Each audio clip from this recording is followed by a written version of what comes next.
Well, hello everyone and welcome to another episode of Wild Your Garden, and in this video I'm going to talk to you about an essential spring plant that you should be planting in your garden to attract wildlife, and that is of course these beautiful snowdrops. And as you can see, there's a great clump behind me that has colonised itself under these big sycamore trees in the front of this garden that I'm working on.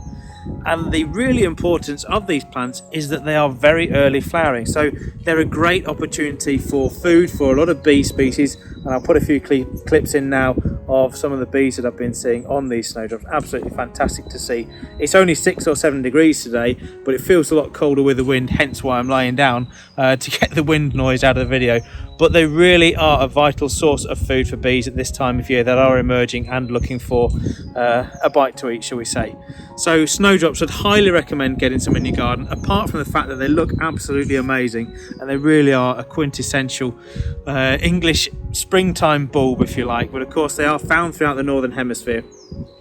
And the best time to plant these is either now, as what's known as in the green, or what's known as in the green, so you can plant them in pots now when they're flowering in the garden, or you can plant them as bulbs later on in the year, of course October, November time, and you will expect to see them flowering, or you should expect to see them flowering between January and March, where they will provide essential food for many species of insects.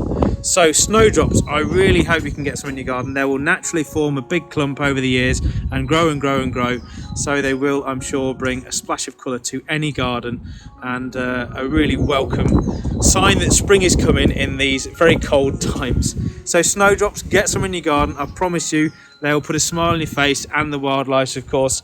And thanks for watching. Feel free to subscribe to the channel if you've enjoyed the video, and give the video a like, and I'll be bringing you many more videos on some of the ways you can help wildlife in your own garden. Thanks for watching, and I'll see you soon.